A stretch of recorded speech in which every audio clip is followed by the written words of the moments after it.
Bismillahirrahmanirrahim. Assalamualaikum warahmatullahi wabarakatuh. Waalaikumsalam warahmatullahi wabarakatuh. Alhamdulillah, thumma alhamdulillah. Alhamdulillahilladzi bi ni'matihi tatimmu shalihat. Wassalatullah wassalamu ala sayyidis sadat Sayyidina Rasulillah Muhammad ibn Abdillah wa ala alihi wa sahbihi wa man walah wa la hawla wa la quwwata illa billah, amma ba'd. Anak-anakku para santri, kaifa halukum? Alhamdulillah bil khair wal afiyah bi barakati du'aikum. Taib, madza darsuna al-an? Darsuna al-an as-sirah an-nabawiyyah. As-sirah an-nabawiyyah. An-nabawiyyah. Baik, pelajaran kita pada kesempatan kali ini adalah As-sirah An-Nabawiyah, yaitu pelajaran tentang sejarah kehidupan makhluk paling mulia, manusia agung, junjungan kita semua, yang kita wajib cintai, yang kita rindukan, dan kita harapkan syafaatnya yaumul qiyamah nanti, yang paling layak dan pantas dipelajari sejarah kehidupannya, yaitu Nabi kita Nabi Muhammad sallallahu alaihi wasallam. Dan kitab yang kita baca adalah kitab yang ditulis oleh Syekh Muhammad Said Ramadan Al-Buti yang diberi nama Fiqhus Sirah An-Nabawiyah, atau istilah kitanya Fiqh Sirah. Dan kita masih dalam pembahasan tentang masyarakat atau masa jahiliyah dan jejak-jejak Hanifiyah As-Samhah, yaitu ajaran yang dibawa oleh Nabiullah Ibrahim alaihi wa ala nabiyina afdhalus salatu wassalam, yang tersisa di masyarakat jahiliyah saat itu. Pada pertemuan terakhir kita telah sama-sama membahas bahwa hakikat bangsa Arab, mereka adalah keturunan Nabiullah Ismail. Mereka pada mulanya beragama tauhid, beragama yang dibawa oleh Nabiullah Ibrahim, yang sudah pasti agama tauhid. Kemudian mengikuti ajaran-ajaran Nabiullah Ibrahim dari sisi syariatnya atau tasyri'nya. Kemudian semakin lama, semakin jauh mereka, hari berganti hari, bulan berganti bulan, tahun berganti tahun, semakin jauh dari masa kenabian, semakin mereka jauh pula dari ajaran Nabiullah Ibrahim. Kemudian masuklah kerusakan-kerusakan dari sisi akidah. Kita sudah bahas bahwasanya dari sisi akidah, mereka bangsa Arab jahiliyah mulai menyimpang. Penyimpangan yang mereka lakukan adalah mereka menyembah berhala.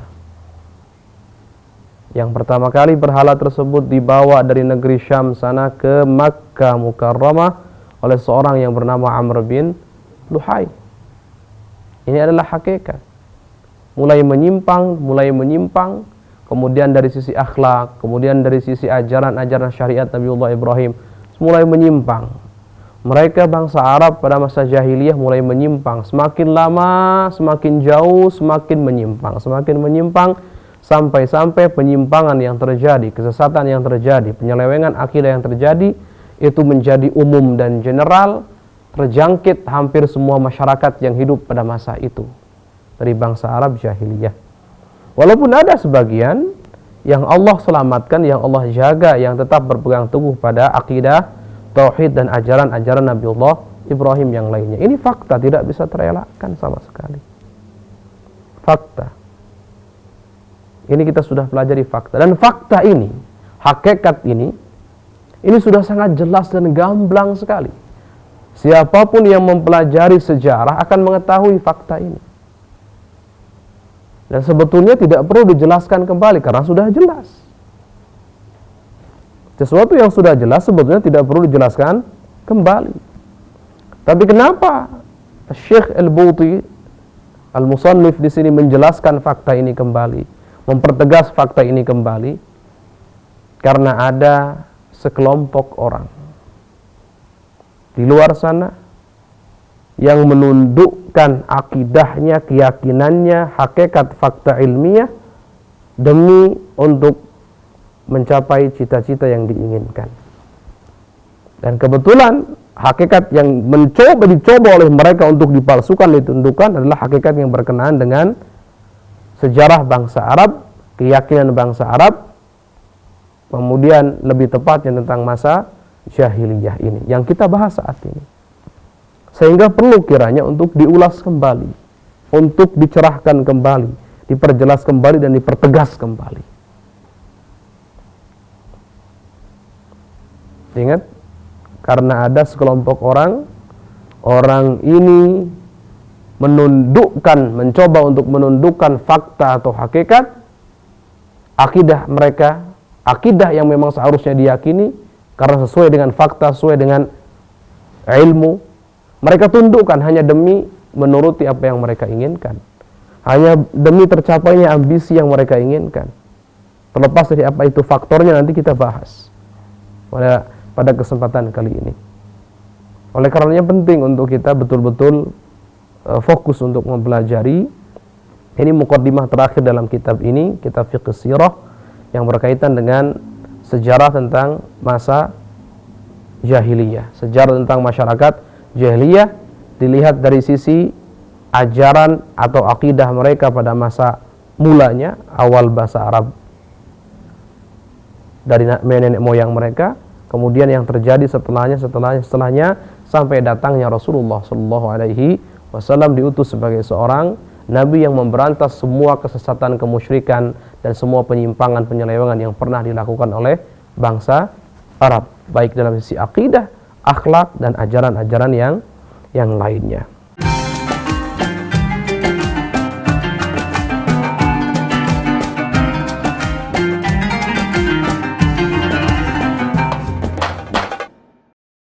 Ingin mendapatkan kumpulan lengkap seputar Tanya Jawab bersama Buya Yahya? Dapatkan segera buku Buya Yahya Menjawab, berisikan kumpulan tanya jawab seputar problematika umat yang dikemas secara jelas, lugas, dan ringkas.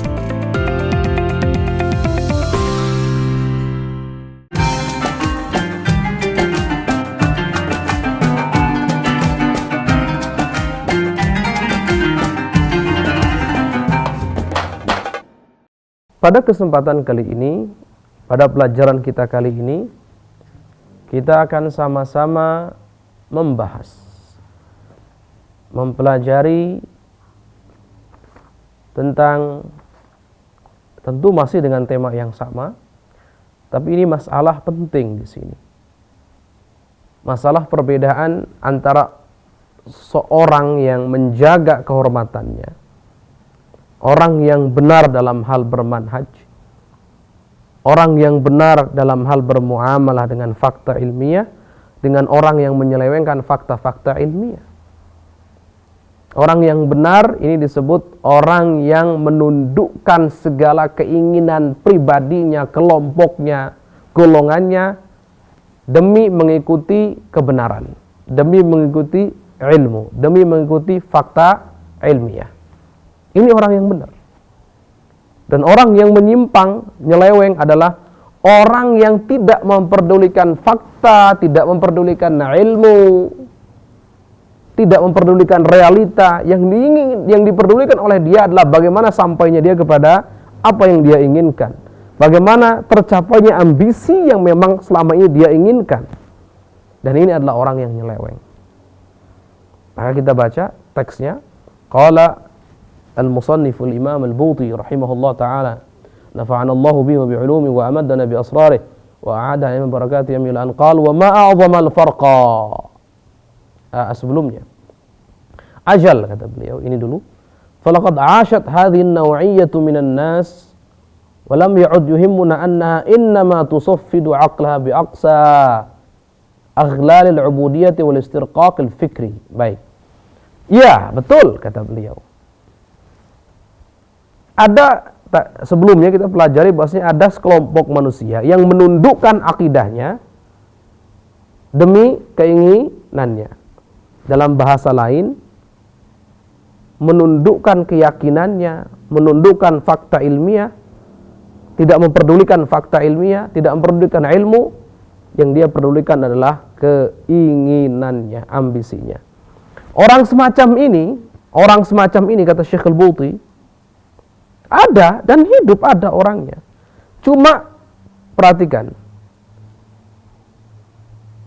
mereka ini tidak menyadari bahwa sesungguhnya apa yang mereka lakukan itu sebetulnya hanya membelenggu akal mereka dan menundukkan akal mereka kepada memperbudak akal mereka. Jadi mereka ini sebetulnya membelenggu dan memperbudak akal pikiran mereka.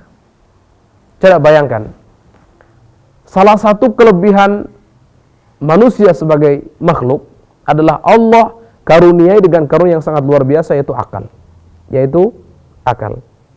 Agar bisa membedakan mana yang hak, mana yang batil.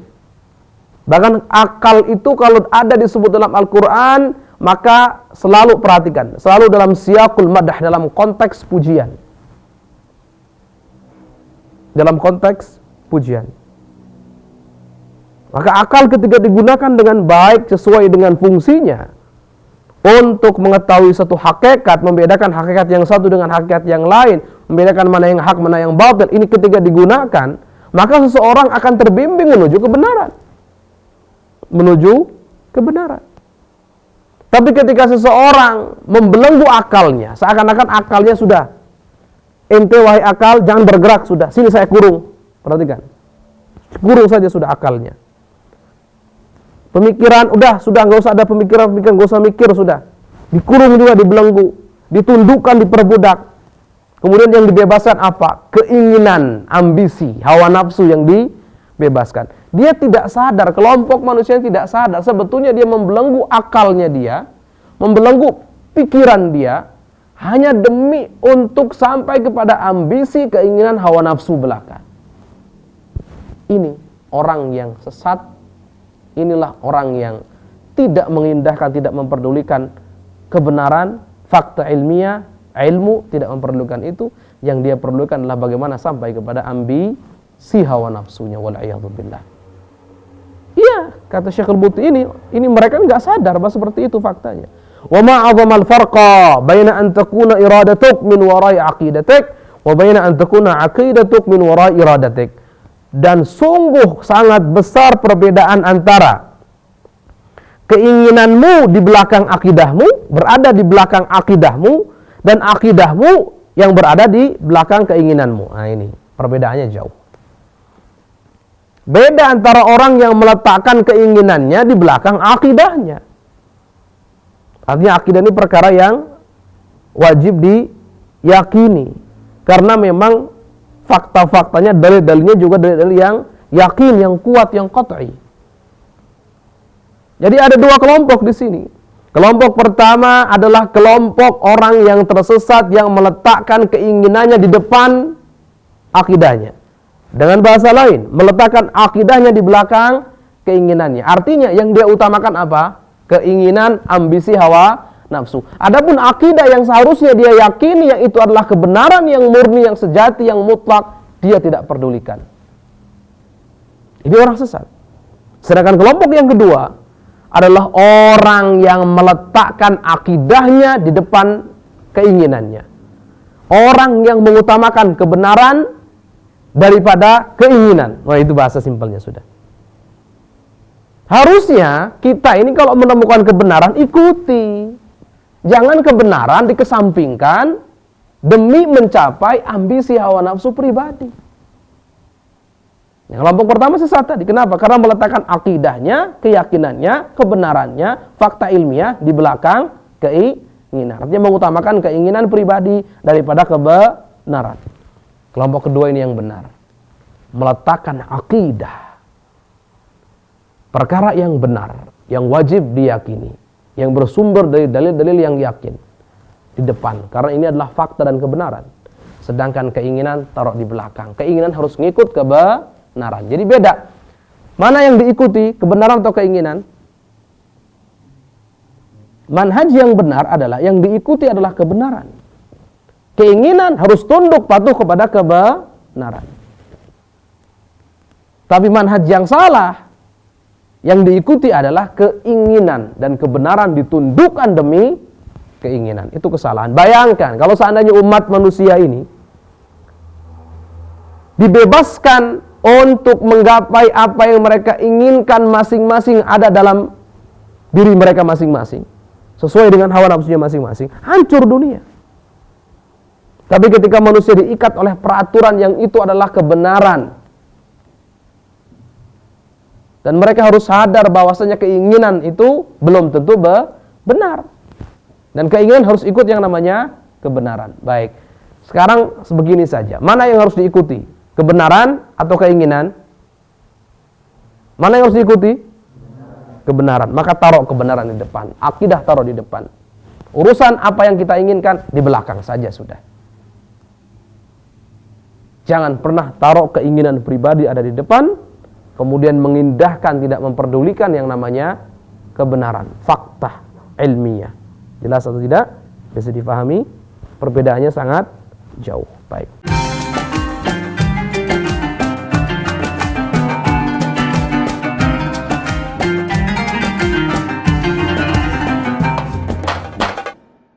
Ingin belajar bersama Buya Yahya kapanpun dan dimanapun? Dapatkan segera flashdisk MP3 Buya Yahya. Berisikan berbagai materi kajian lengkap bersama Buya Yahya.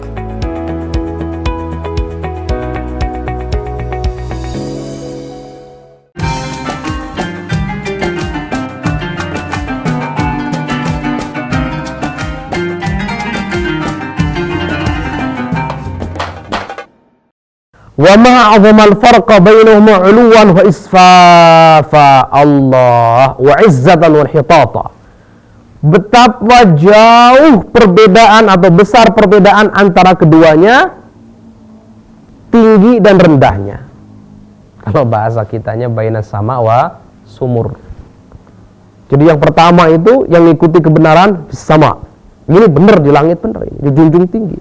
Yang kedua rendah sekali. Yang kedua, rendahnya yang benar fis sama. Yang batil fis sumur. Di bawah sudah dipendam. Jauh nggak bedanya antara sama dengan sumur? Oh jauh. Sama dengan ard, jauh atau tidak? Jauh. Langit dengan bumi jauh. Dengan permukaan bumi sudah jauh, apalagi dalam sumur sangat jauh sekali. Perhatikan kalian. Jauh. Orang yang ikut kebenaran, meletakkan kebenaran di depan, kemudian keinginannya harus ikut kebenaran, itu seperti langit. Dan orang yang ikut apa yang diinginkannya dan tidak memperdulikan kebenaran fakta ilmiah, seperti rendahnya di bumi. Jauh atau tidak? Jauh perbedaannya. Wa 'uluwan wa 'izzatan wa hitata. Dan yang satu mulia sekali, yang kedua rendah hina sekali. Beda orang yang mulia dengan orang yang hina. Lihat. Jadi yang ikut kebenaran, fakta ilmiah, ilmu itu mulia. Sedangkan yang kedua, ikut hawa nafsu, ambisi pribadi, rendah dan hina. Beda atau tidak? Beda jauh. Baik, beda jauh. Walaqad wujida nasun yaqulun. Lihat. Nah, sekarang kita mulai nih. Kemarin itu muqaddimah, atau dulu kita muqaddimah, sekarang kita mulai masuk pada inti syubhatnya dan dikonter. Laqad wujida nasun yaqulun. Ada sekelompok orang berbicara, sekelompok manusia berbicara, mengatakan al-ragham min badahati ma qulnahu wa wuduhi barahinihi. Meskipun yang kami sampaikan, kata beliau, yang kami sampaikan, yang kami bahas itu sangat jelas dan gamblang. Faktanya fakta yang sangat jelas, dan dalil-dalilnya, bukti-buktinya pun sangat jelas tentang hakikat masyarakat pada zaman jahiliyah, dari isi akidahnya, akhlaknya dan seterusnya, kemudian fase demi fase sampai diutusnya Rasulullah, ini sangat jelas. Tapi ada yang walaupun itu sangat jelas, gamblang, tapi ada yang ngomong begini, innal asr al-jahiliyah akhadha yastayqidu qubayla al-bi'thati ala sabil amthal alladhi yajibu ittiba'uh wa akhadhat al-afkar al-arabiyyah tathuru ala madahir asy-syirki wa ibadatil asnami wa ma yuhaffu biha wa yatba'uha min khurafatil jahiliyah. Wa laqad tamathalat hadhihi al-yaqadhatu bi bi'tsati Muhammadin Sayyidina Muhammadin sallallahu alaihi wasallam wa da'watihi al-jadidah. Masyaallah.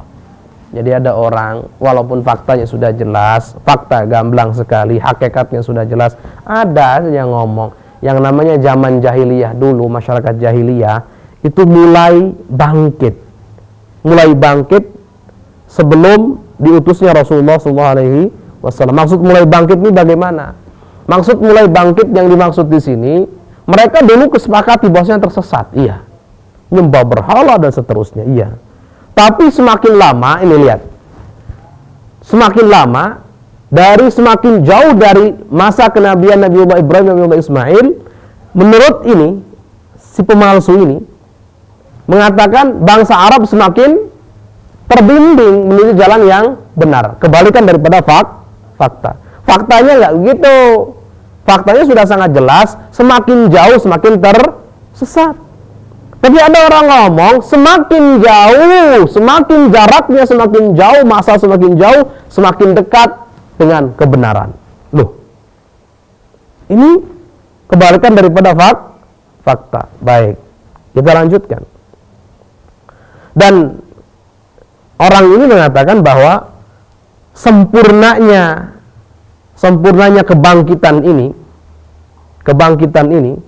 kebangkitan bangsa Arab yang perlahan-lahan semakin jauh, semakin mendekati arah kebenaran, itu ditutup dan disempurnakan dengan diutusnya atau dengan adanya dakwah Nabi kita Nabi Muhammad SAW. Ada maksud di belakang ini, lihat. Mereka mengatakan, semakin jauh justru semakin dekat kepada kebenaran. Makin sadar mereka bahwasanya patung itu menyembah berhala mereka salah, kemudian kemusyrikan juga mereka salah. Terus itu semakin kesini semakin baik, semakin dekat kepada kebenaran. Dan itu ditutup semuanya dengan pungkasannya adalah dengan dakwanya Rasulullah SAW. Ini sebagian manusia ada yang berkata seperti ini, yang tentu perkataan ini bertentangan dengan fakta. Wa ma'na hadhihi dakwah. Maksud daripada dakwanya Rasul di sini apa? Kama la yakhfa alaik, seperti jelas bagimu, ana tarikhul jahiliyah kana yazau tafattuhan ala haqa'iqit tauhid wa nur hidayah amdali zaman wa tudhar. Lihat. Jadi masa atau sejarah peradaban jahiliyah itu semakin ke sini semakin terbuka. Terbuka kemana? Terbuka menuju kebenaran, terbuka menuju tauhid, terbuka menuju cahaya iman dan cahaya hidayah. Ini klaimnya mereka. Ini klaimnya mereka, syubhatnya mereka.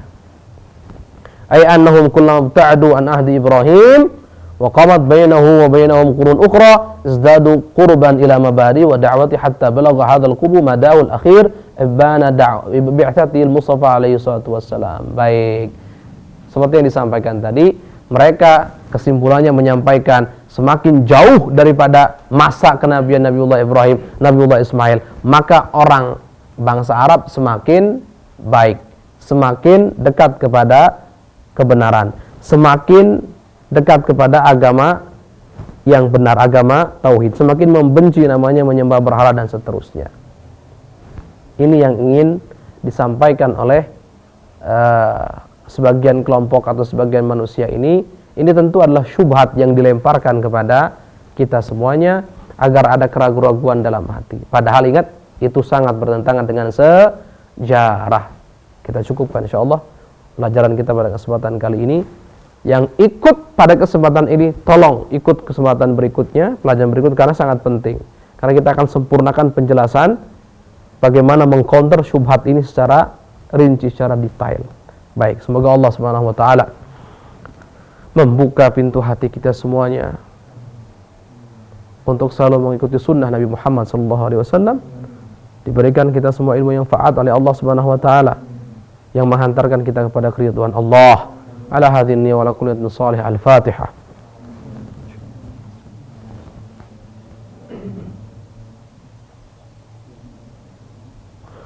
Assalamualaikum warahmatullahi wabarakatuh.